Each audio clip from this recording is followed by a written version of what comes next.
The Echo Chamber, brought to you by The Holmes Report and produced by the international broadcast specialist Marketeers. Sponsored by the Bullet Group, putting you in tomorrow's conversations today.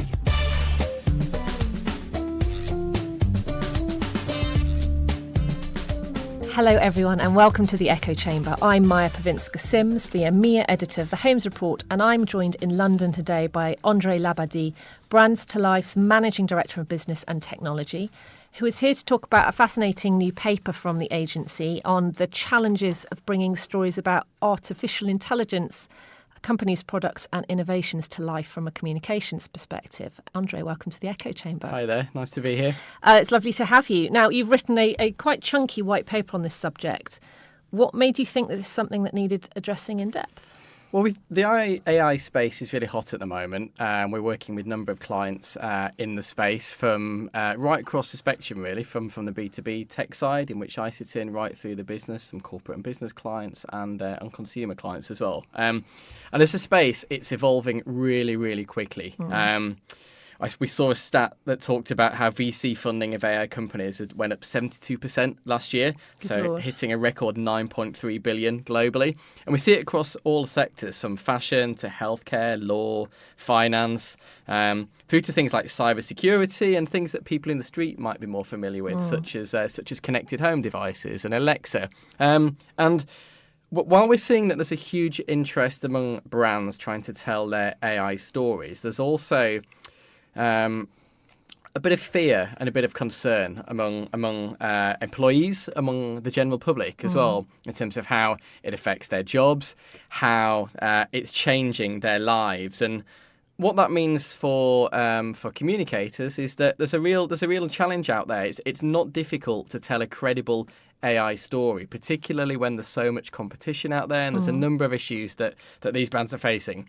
So our clients are challenging us to help them tell their stories. Okay. What we're working on at the moment and why we thought the report would be interesting to look at is just to look at some of these challenges, explore them in a little bit of detail and try and find some common themes and some strategies to help brands overcome the challenges. Okay. Now, I'm in the interested, geekily excited, but also fairly ignorant camp when it comes to AI, as in many things in my life. But even I know that things get called artificial intelligence when they are not artificial intelligence. And it's become a bit of a catch-all term, which I guess is part of the challenge. For the avoidance of doubt, can you outline the difference between AI, machine learning and automation? So I can have a go. I'm not a technologist necessarily. Okay, let's have a go. And there will be people listening to this podcast who don't agree with what I'm saying, because there's quite a lot of room for interpretation. But the way I see it, AI is all about trying to make machines or software mimic and eventually supersede human behaviour. Whereas machine learning is the application of AI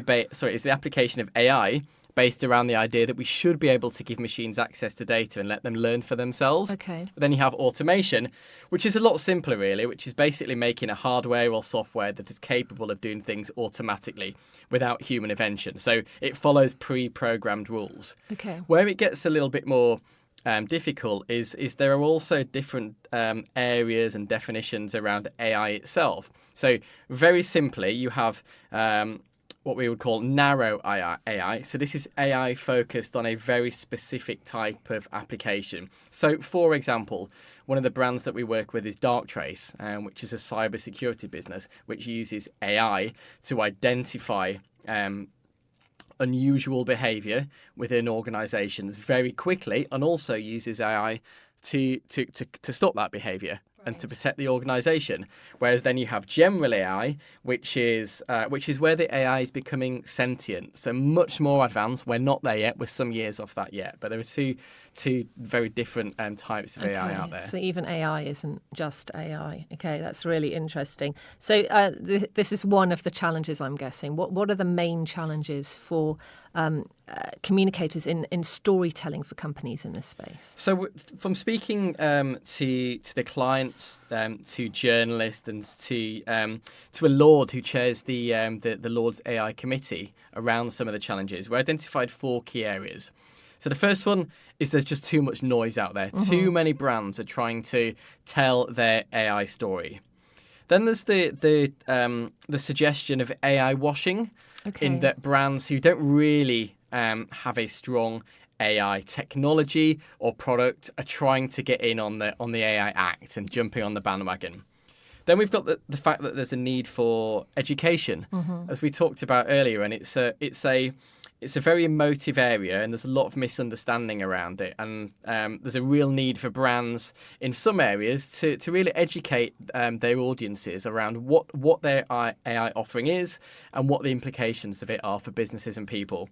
And then finally, there's the ethical question as well, which is probably the most contentious area. Yeah. And that, brands, and we can talk about this in more detail, brands have to really consider whether it's an area of the AI conversation that they really want to get involved in. Okay, well, we'll come back to all of those shortly. But in general, what would you say the role of professional communicators is as AI becomes more pervasive?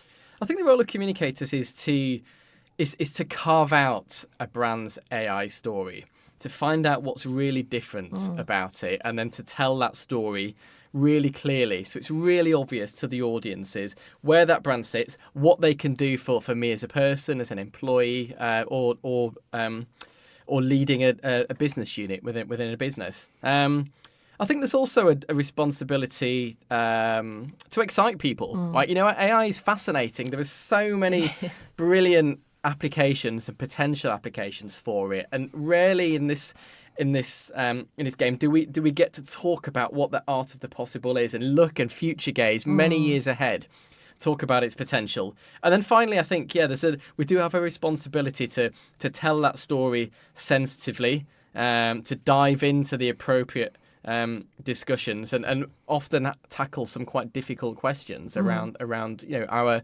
very nature as humans and how we're going to evolve as people, as an employees.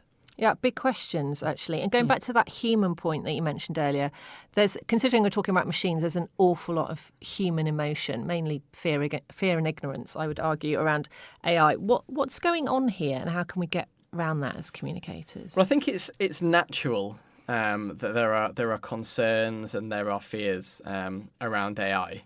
I think what we need to do is really focus in on the impact. Okay, there's no real interest among the media for talking about technology for technology's sake. What there is interested is how it's going to affect people, how it's going to affect their jobs, how it's going to affect their livelihood, how it's going to affect how they interact with colleagues and play with their children and entertain themselves. So I think as communicators, again, it's grounding AI in the real world. And that real world might be a few years off, because we talked about having to excite people. But it's about not just talking theory, but about showing people how AI can really positively impact their lives. Okay, so it's not the robots are coming situation. It's not. But, the word robots kind of is used as a metaphor often, and it's used as an easy way to talk about AI and automation, because people get it. People have seen the Terminator, they've seen the other films, and often we're talking about software, right? So it's very hard to visualize software. So robots, yes, they're interesting, and they're completely transforming lots of industries. Are they necessarily AI? Well, sometimes they use AI, but by and large, robots are a case of automation. Yeah, okay. And tell me a bit about AI washing, which you mentioned earlier. And everything gets a wash these days. We talk a lot about purpose washing, greenwashing. What's AI washing? So AI washing is really how brands who don't necessarily have a really strong AI story, but get that it's a topic people are interested in, and perhaps they're being not going to say less than truthful, but they're definitely perhaps attaching themselves to the AI bandwagon when maybe they don't have quite as strong a link of some of the other brands out there. So we read one study in the Financial Times that talked about how 2/5 of Europe's artificial intelligence startups don't actually use any AI programs in their products. How are they described as AI startups in that case? That's bizarre. Yeah, it's bizarre, completely bizarre. But I guess it goes to show that there is such obvious interest in it. There's obviously interest from the media, but also from VCs, right? Yeah. And that's where the money is. My suspicion is they are far more likely to be able to attract investment if they can align themselves to this trend, where there's a lot of interest. There are funds out there that are specifically focused on AI. So it's not entirely. It's entirely understandable. Can completely get why brands are doing this, but I think it does make it harder for external parties, whether they're potential customers, influencers, or journalists, to really identify the truly innovative propositions from the people who are jumping on the bandwagon. Yeah. And there's also a challenge of a perceived lack of evidence due to there's so many early stage projects out there, and often these projects are confidential. So you do get that brands have to try and navigate their way through not being seen as AI washing, but also ensuring that they are seen as part of this AI movement. It's very exciting space. I mean, what would your advice to be? So you've got a startup who come along and they're absolutely determined to be aligned with the AI space, but you can't really see any evidence that AI in its true form or forms is what they're doing. What's your counsel to them in that case? Are you just like, no, forget it, or do you help them spin themselves a bit more convincingly into that space? Yes, it's a really good question. I guess we would figure out just how close to true AI that they are. We wouldn't spin something up if they were a million miles away and they were just trying to jump on the bandwagon. So I guess it's a case of speaking with them or learning about their technology, speaking to some of the technologists, and figure out, even if we can't talk about them as an AI brand or their product having an AI element to it, how can some of the themes that are being discussed around AI be applied to that business, and how can they get on the get in the stories and try and drive coverage that way? And does that require, I mean, you've said you're not a technologist, so thank you very much for having a good stab at all the definitions earlier, but does that require the agency and agencies who are involved in this space to have people on board who really do know what they're looking at? So we don't necessarily have technologists on board, but we do have people who've been in this space a long, long time. And we think we're pretty good at sorting out not the wheat from the chaff, but figuring out who are the really exciting brands, who's got a really good AI story to tell. Few of us in the agency and in the industry, I think, could necessarily write code. I think what we are good at is being able to take what might be a very complex proposition and align it to some of the bigger macro issues that we're seeing out there. And I think that's where we can bring real specialism and real power to an organisation's AI story. So give me a couple of examples of brands to life clients where you've really helped enhance their AI story. So what I mentioned earlier is Darktrace. So it's a cybersecurity firm which uses AI as part of to tackle some of the security threats that brands are facing these days. And Darktrace came to us with getting pretty good coverage. They're a UK-founded business. Lots of their employees are from Cambridge. Some of them from GCHQ, and they've got a global presence. They're a very, very successful business. But we worked with Darktrace to take them up a level or two and really try and bring some creativity, bring some more perseverance and persistence, really, to help it tell its story. So it has an extremely strong story. It talks about itself as the enterprise immune system, which actually we think is really powerful. There was not much there to change at all. But I think what the value we added was being super persistent, was making sure that they knew exactly who was writing about AI. We knew who could potentially be writing about AI and security. So not just going for the tech reporters on the nationals. We do that and we get really good traction with them. But also figuring out what's the story for the legal profession, what's the story for defence, and working with it to really develop that story for the media, and also work with it to try and find customers as well who could help support that story.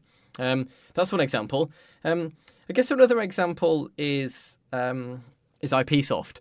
So IPsoft is in a lucky position because it is a true AI brand. Right. So it's the world's largest privately owned AI business, and it's home to the world's most realistic digital assistant, Amelia. Okay. And so half the battle has been won in terms of it's a known AI brand. You're not necessarily having to kind of shoehorn it into conversations. But again, it's really about being creative. It's about spotting the opportunities every single day, looking at where could we potentially get IPsoft involved in the AI discussions that are happening. And if they're not happening over the course of that week, how can we create them, and how can we go to IPsoft and work with it to develop really interesting stories that further the products, because that's what we're being paid to do, but also ensure that it's been seen as a true thought leader and a true innovator in the AI space. Okay, and just to go back to another point you made earlier, what's the education piece here? And we touched a little bit on that earlier in terms of the kind of a lack of understanding by the media, among others. What role have you got to play in educating? So, as we talked about, when we think about AI, lots of people still think about robots and Terminators. And one of the interviewees in the report, Cherry Gray, who runs PR for VMware in EMEA, she talked about how because we're still in the realm of the unknown, and while as a vendor you might traditionally talk about the technical details, what ends up in front of the average person on the street has got to be really, really tangible. We talked about the need to show impact upon their lives and upon their businesses. And I think in order to do that, we need to talk about the benefits that it's having, particularly in an area like healthcare, perhaps, which is continually advancing. Yeah. Even if people don't realise it, it's a job of brands in that space to talk about the positive implications. And I guess if you think around all the areas where AI could be helping organisations and people, whether it's controlling cognitive assistance in customer service, like IPsoft does, whether it's reducing R&D costs and improving efficiency in drug development, or even if it's making scarce healthcare resources go further, I think the use of AI is helping organisations to be a lot more successful. So I think the key is in the positivity. You know, it's allaying people's fears, but having those difficult conversations if we need to. But broadly, it's around allaying people's fears, trying to move away from these Terminator and doomsday scenarios of the robots taking over, and doing it in a way that it feels true to the brand, that it's realistic and it's not overhyping.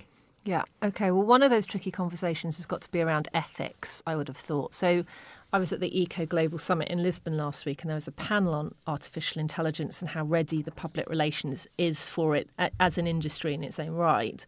And one of the questions came up is that there are so many ethical frameworks around AI that it's a complete minefield to know if you're using the right stuff in the right way for the right ends. What's your take on that, having done your research for the paper? Yeah, I think you're absolutely right. And any discussion at all that looks at the impact of AI on people has to ultimately consider ethics. And as you say, it's a subject that we as an industry and the brands creating AI products and services have wrestled with a long time. I think at the last count, there were over 80 different frameworks for ethics in AI. Wow. So as a brand, how on earth do you choose which one to follow?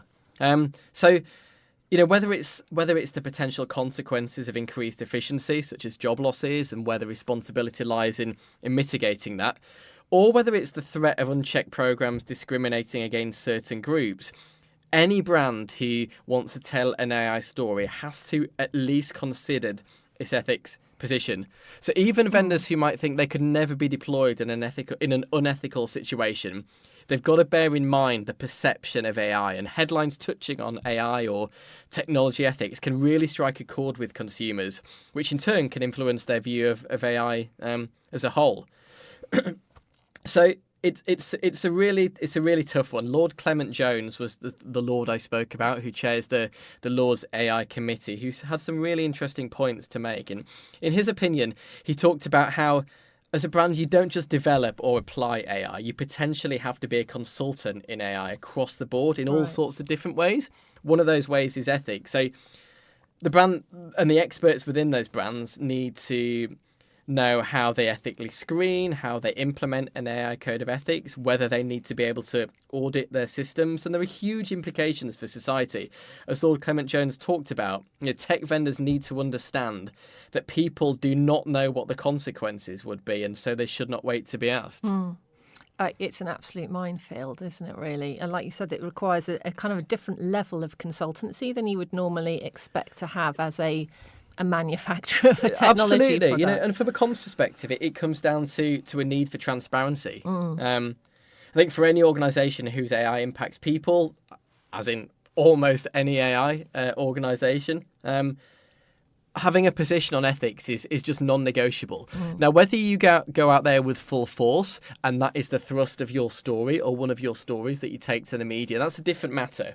You need to consider really carefully how hard you should push that ethics question, or if it's something that you should just have a position on, but it's kept on the back burner, and you're able to credibly answer questions if pushed on it, but you're not necessarily believing that you have to go out and take a leadership position on it, and taking that leadership position isn't right for lots of brands. Yeah, no, understood. I mean, they'll take a leadership position on many, burning questions of the day is something that many brands are finding increasingly comfortable, but also some are just never going to stick their head above the parapet. So, Andre, were there any surprises for you as you were interviewing everybody for this paper and doing your research? I think the main surprise really was apart from the ethics question, is that there weren't necessarily any surprises. Like the takeaways that we found from interviewing everyone that we spoke to, actually they're common sense, and a lot of PR is usually common sense. But it became really clear that actually what we're schooled in and what we practice on a day-to-day basis is absolutely applicable to AI, however you're trying to communicate it. And in terms of the 5 takeaways that we had. Yeah, run us through those. Yeah, so 5 things that we found. So one is to be really clear on what you're offering. So IPSoft CMO Nick Panayai talked about how it's really important to find and own a new space in the market, because AI is such a broad tool. You have to be really clear on where you fit, what you offer, and how that links to AI.